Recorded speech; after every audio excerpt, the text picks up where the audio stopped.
All right, we back. I've been trolling. I haven't really made a video in a minute.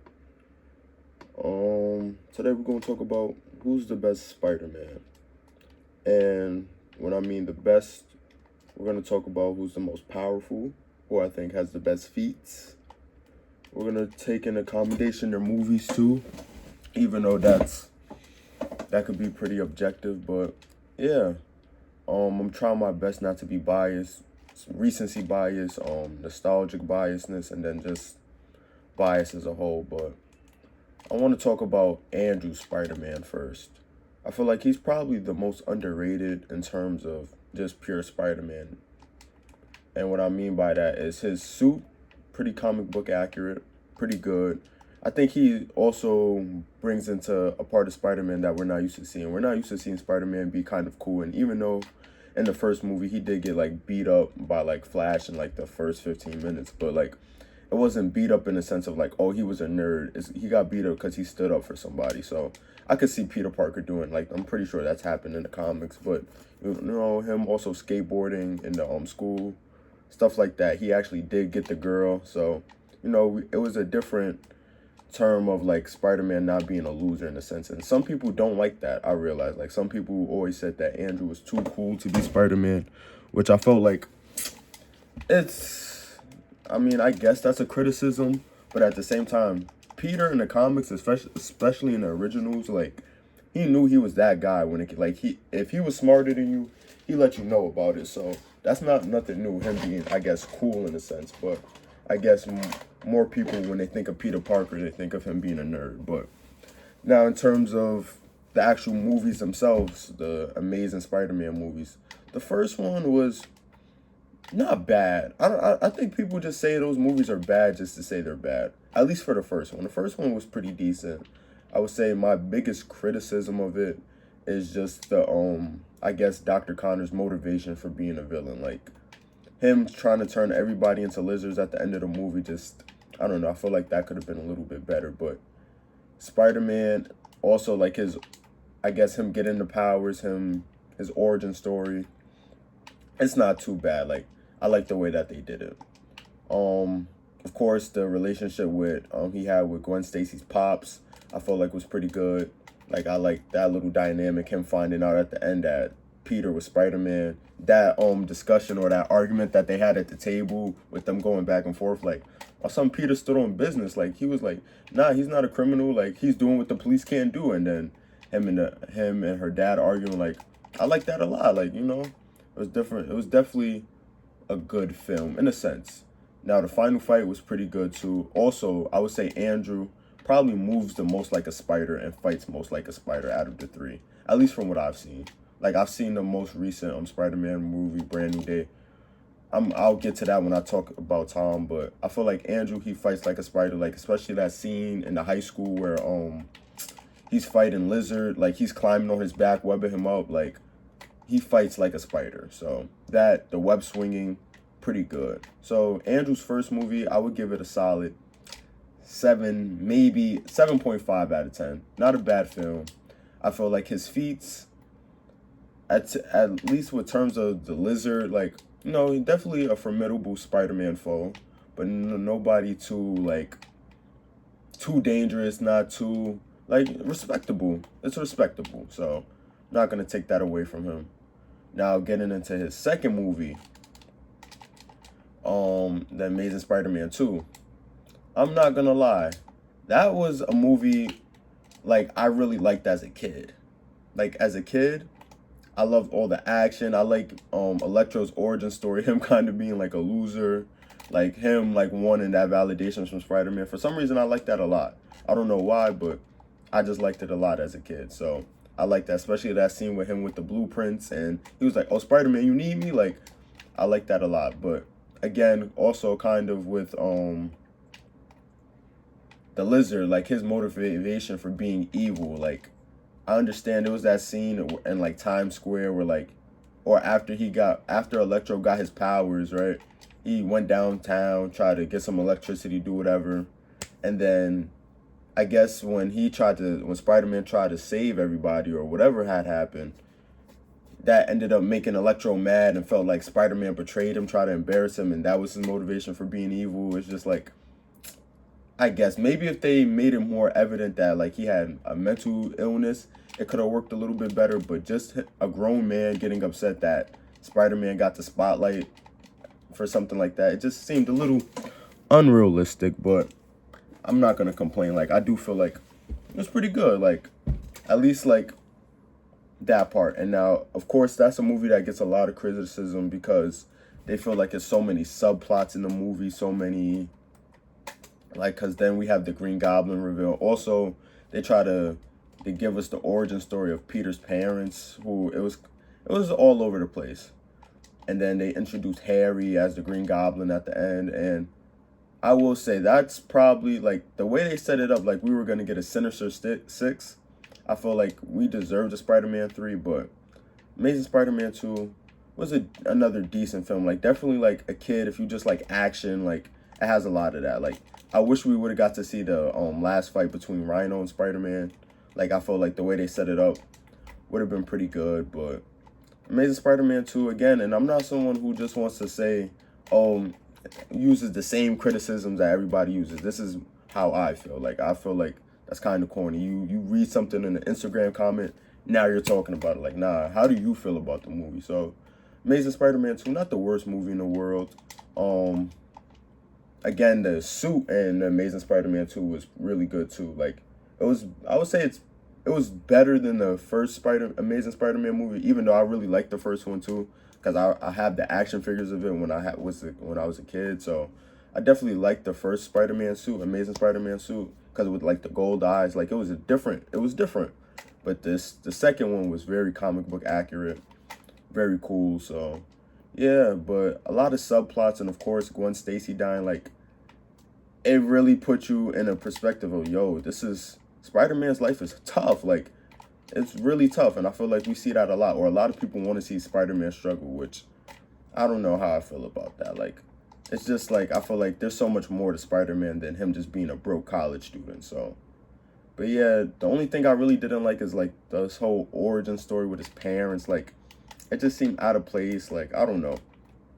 It just didn't seem like it made sense. Like, or how they kind of made it seem like his DNA was already in the spider. So like, because I think his dad like worked with Oscorp, so they try to make it seem like the spider was like, it was destined for Peter. And it's just like, that kind of goes against everything Spider-Man is. Like, the whole point of Spider-Man is that anyone can wear the mask. Like, if you've seen the Miles Morales Across the Spider-Verse movies, like, you know, anybody can wear the mask. So that kind of being like, oh, it was meant for Peter, don't know how I feel about that. But again, I would give that movie probably a 7 to 8. Just 7.5, same thing as Amazing Spider-Man, just because there was a lot of great action scenes. Like the final fight with Electro and Green Goblin, some of the best Spider-Man fights. So I'll give it maybe an 8 just for that. Like, those fight scenes carried, and I'm a big action guy. So like, if the plot is pretty good, like even if it's a little subpar, but the action makes up for it, like a lot of like the Transformers movies, stuff like that, I'm gonna give the movie a higher rating. Like, great action, because at the end of the day, like, we watched these movies when we were kids, and that's what drawn us into it. As we got older, that's when the subplots, when the message, the theme started to mean a little bit more. So yeah. Now getting into let me talk about Tom's Spider. Nah, I'll talk about Tobey's. I feel like Tobey Spider-Man movies. Oh, and also I would say, before we talk about Tobey, Andrew's Spider-Man overall, like his strength, durability, speed, he's probably definitely the fastest Spider-Man. Maybe Tom surpassed him, but he's definitely pretty agile. Like, he's a very like flexible Spider-Man. Like, he definitely has the acrobatics to a standstill. But yeah, I feel like as a pure Spider-Man, he's pretty good. Like 8 out of 10, good Spider-Man.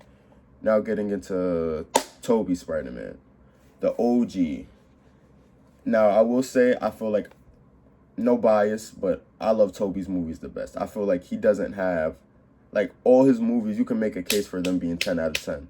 Even Spider-Man 3, which I'll probably do I'll do a separate video about Spider-Man 3 and Spider-Man 1, because I think I did one about 2.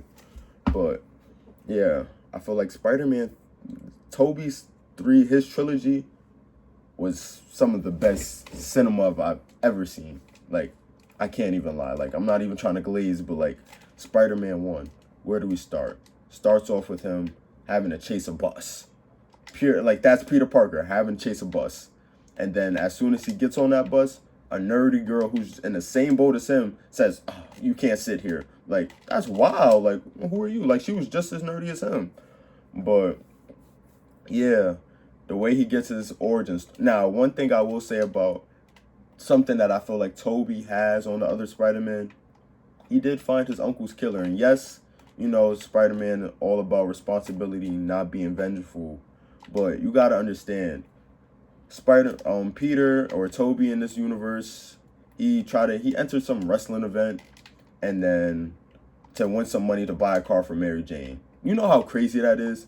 He's seen that the girl that he liked, she was impressed by her boyfriend's car. So you know what he said? He said, you know what? I'm going to get her car too. Not to get me to A to B, but for a shorty. Like, that's some, I know what type of man you are, Tobey, but can't be mad at him. We all been there.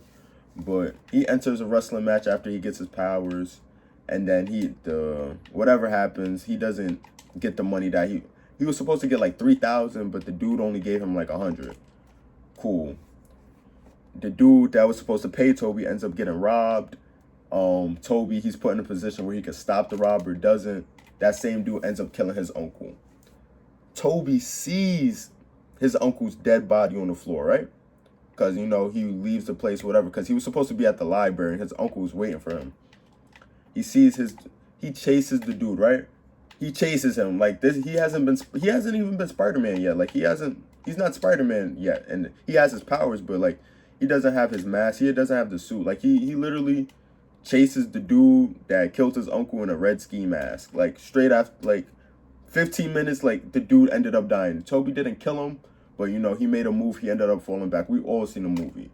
Like, I'm not gonna lie. No other, at least from what I've seen, Andrew, he didn't find his uncle's killer. Tom, they don't really address that in the MCU. So, I'm not gonna lie. Like, Tobey got that. And then when he found out that it wasn't the dude, that robber, it was Flint Marko, Sandman, he ended up trying to kill him. Again, I'll get more into detail if I do a Spider-Man 3 video, but I'm not gonna lie. That right there kind of proves what type of timing Tobey was on. Also, I feel like Tobey was the best overall fighter and brawler. Like, he was definitely like, and I feel like he was tested the most in terms of like physical feats. And, you know, let me just merge the conversation with Tom and Tobey, because I was gonna save my ranking for the end, but I'm gonna go Tobey, Tom, Andrew, and that's in terms of who I feel like is the most powerful. And even after this most recent movie, I know Brand New Day, I'm just rambling, my fault, y'all, but Brand New Day, he has the little arachnid power up where his eyes go black. Cool. But I want you to really think, who has Tom beat, and what has, even in that movie, right, where he got that little upgrade, what did he really do with it? Like, I know he had the scene where he slammed Scorpion into the cop car, where he injured the police officer. Cool. I've seen Tobey do that while still holding back. I've seen a fully enraged Tom try to kill the Green Goblin, and Tobey just hold him back. When he had the glider, he held him back while on his knees, pause. Like, and this is not even, like, this is old man Tobey. Not prime Tobey, Spider-Man 2, Spider-Man 3. Old man Tobey. Back problems, arthritis. Like, I feel like he's the most powerful. I feel like his movies were a bit better. But in terms of, like, if we're talking about in terms of, like, feats and strengths, like, I feel like there's not a debate. If you want to debate who has the better movies, who's the better Peter Parker, I'll hear you out. But in terms of who's the strongest, I feel like there really isn't a debate. People always like to say that, oh, Tom fought Thanos. He did not fight Thanos one-on-one. He had help from the Avengers. And even when he did fight Thanos, he got a couple hits on him, and that's scene with Doctor Strange putting him through the portals or whatever. But Thanos knocked him out. And rightfully so. Like, it's Thanos versus a 15-year-old, 16-year-old. Cool. And his trilogy, and his first trilogy, his first couple movies, who was his first villain? Vulture. An old dude with technology. An old man with wings that can fly. Okay. Who did Tobey go against? He went against Green Goblin. arguably Spider-Man's greatest villain.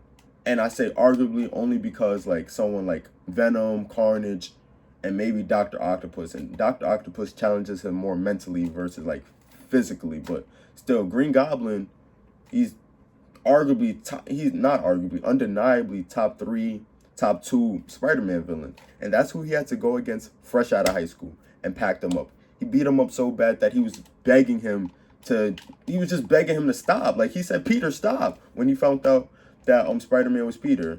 And then he told him that he was Norman Osborn, and then he tried to slime him out by activating the glider, ended up killing himself. That's all in the first movie, in maybe a couple weeks in that universe. In the actual like movie time, only a couple weeks. That's who he had to go against, getting grenades thrown at his face. Like I feel like Tom's first villain wasn't that powerful. It was an old dude with wings that can fly. Like literally, come on now. Like Toby would, if he had to fight against Vulture, he would have, the movie would have been over. The movie would have been over. Their first encounter, Toby would have packed him up. And that's not biased. I feel like that's been proven. Now their second movie villains. Who did Tom go against? He went against Mysterio. Gun to the back of your head, name one comic that involved Mysterio. You can't. Like, what are we talking about? Mysterio, and this is not to hate on Tom. Like, I don't want this to turn into that video, because I actually really love Tom. Like, his Spider-Man, like, I'm a big fan of him, especially in Civil War. Like, I love Tom as Spider-Man, but his feats don't really compare to Toby. Like, Dr. Octopus, yes, he may not be the most powerful villain, but I feel like he challenges Toby a lot. And also, every time like Tom had to go against a villain, it was just him versus the villain. Anytime Toby has gone against a villain, it's been him versus the villain and having to save somebody. Every time, Spider-Man 3, he had to save Mary Jane while fighting Sandman and Venom. Spider-Man 2, he had to save Mary Jane while still fighting Dr. Octopus and having to shut down the machine. And their like second and third encounter in Spider-Man 2, Dr. Octopus had Aunt May. Now we can't say like, oh man, Toby's always getting his loved ones kidnapped, but that's not the point. Like, Toby is always having to fight someone and save someone at the same time. Like, besides that one scene where the grenade, like the little thing that Spider-Man or Ned had when they went to Washington in the first No Way Home, not No Way Home, Homecoming Spider-Man movie, when the bomb went off in the elevator. Like, he had to save them in the elevator, fine, but he wasn't fighting nobody while having to save them. You know what I mean? So, unless if I'm forgetting, like, even the scene with the fairy, once the fairy split in half, Vulture, he already had left, so he wasn't fighting and trying to save the fairy. You see what I'm saying? He's either doing one or the other, which is, again, hard to do. Like, I can't do that, but why is Wembyama getting blocked? But Toby's having to save someone and fight someone. Like, those two hardest things you can do as a superhero. So I feel like his feats are a little bit better. And then finally, Spider-Man 3. He fought against Sandman and Venom. Sandman's probably his most underrated villain in terms of raw power. Like, Sandman's really not a villain. He's more of an anti-hero, more of a dude just trying to get his money, a crook. He's a crook, not a bad guy. Like, he's not a villain. Just trying to rob banks, do what he got to do to make ends meet. I can't really blame, bro. Like, he was trying to save his daughter, too. Like, that's what I rock with. Spider-Man 3, I'm a man, deserves his own video. But, yeah, I feel like Tom's feats aren't on to par. Again, he didn't really, in No Way Home, which I'm in the middle of watching right now, when him and Goblin fought at the first time during the condo, he's punching him full strength. Goblin's laughing at him. When Toby and Goblin fought, he was beating the brakes off him. Now, yes, Goblin got his hits too. Like, he beat Toby up too, but he won the fight. And again, in the final encounter, Tom did get his win, but this is an older William Dafoe. This is an older Goblin. Like, I will say Toby, he did him worse. So therefore, I feel like Toby's the best Spider-Man. His movies are the best. I feel like he's the most powerful. But I do feel like if Tom surpasses him in his next trilogy, then I have to be honest. And I feel like people move like Toby fans are a cult, which some of them are. But I will say, like, when it comes down to it, Tobey's the Spider-Man we grew up with, and I feel like he's just the better Spider-Man. Like his movies are better, his villains are better, his stories are better. Like the lessons, like the Brand New Day was cool. Like the first 30 minutes of Brand New Day felt like I was watching a comic book. I can't lie. But the theme that they were trying to push when, trying to find yourself, that it's okay not to be alone. You can rely on people, help people. Cool, I love the theme. But again, Jean Grey as the main villain. I understand the bigger purpose, MCU, cool. But I feel like the lessons that we learned from the Tobey movies are a bit better. We learned responsibility in the first one, choice in the second one, and forgiveness in the third one. Like it wasn't pushed onto us. It's just something you learn gradually. You've seen that Tobey, he ended up forgiving Sandman for killing his uncle. He forgave a man for killing his uncle. Like that's wild. That's really wild. Like he didn't have to do that. Spider-Man 2. His life was horrible. His life was horrible as Spider-Man. Lost his girlfriend, was broke, lost his job. Everybody disrespecting him. His best friend Harry blaming him for Spider-Man killing his dad. Cause he didn't know he was Spider-Man yet. But since all to his knowledge, Peter just takes pictures of him. Why are you mad at me? Because your dad, who didn't even like you, he got himself killed. Now you're mad at me? Okay, bet. Smacks him in front of everybody at some Met Gala event. Still, as soon as Tobey stops being Spider-Man, his life is better. But once he realizes that people are getting hurt, people are dying, he becomes Spider-Man again. He uses his choice. You can't teach that. That one scene, one of my favorite Spider-Man scenes of all time, is when he runs into the burning building to save the little Asian girl, because without his powers, by the way. And he, at the end, right, there's someone still on the 4th floor who dies, and you could see the look on his face like, damn, I can't save everybody. But he ran into a burning building, no Spider-Man suit, no powers, pure willpower, and did that. I feel like I will say, this newest movie, we've seen a lot of Tom saving people, which I love. But he just doesn't have his moments like that. And again, it's not nostalgic, because if I seen Tom Spider-Man movies first and then I seen Tobey's, I would have to say, yo, Tobey's is better. I can't lie. Like his fight scenes and the whole agility thing. Like people try to say that he doesn't quip enough or he's not agile enough. That scene where he's fighting Dr. Octopus on the train, where he's going through the windows, and there's one scene where Dr. Octopus throws him, and between, I don't know what to call it, between the station, I guess, and he contorts his body to fit through it. If you remember what scene I'm talking about, you should know what I'm talking about. But he's a very agile Spider-Man. He's definitely pound for pound the strongest. He's literally the strongest Spider-Man. Like that, he was taking hits from Sandman, who became 100 feet at the time during the final battle. He was him and Venom, who sometimes Venom is consistently stronger, but I wouldn't say in Spider-Man 3 he wasn't strong. He was stronger than Peter. They were about the same. And he did have help from Harry. But at the same time, he did all of this dolo. He was by himself. There was no, and I know everybody likes to call Tom Iron Man Jr., which I feel like is kind of overplayed, but all his suits, he did that himself. Tobey really got it out the mud. Tobey, I feel like, is the best Spider-Man. And then again, I don't think there's a bad Spider-Man. Andrew, Tom, Tobey, all great actors, all did the best that they could do with their whatever scripts they were given, especially with Andrew. But I feel like Tobey's the most powerful Spider-Man. I feel like he's the best Spider-Man, and I feel like when I think of Spider-Man, I think of Tobey Maguire. And if you disagree, that's fine, comment why. And yeah, I feel like Tobey's the best Spider-Man. I want to do a Spider-Man 3 video. Also want to do a Batman video about what Batman movies are the best, or who's the better between. I'm not even gonna include Ben Affleck, because I like him too. I like Ben Affleck, but I feel like we haven't seen enough of him. We only seen the Justice League movie, the Flashpoint movie, and then Batman versus Superman, which they were films, not the worst, not the best, but they were films. But I'm not gonna do that. It's gonna be Robert Pattinson versus Christian Bale. So I want to do that. I'm going to do some more basketball videos. I always say this and then take 6 months to do it again, but try to be better with that. And yeah, Tobey Maguire, to me, best Spider-Man. Yeah.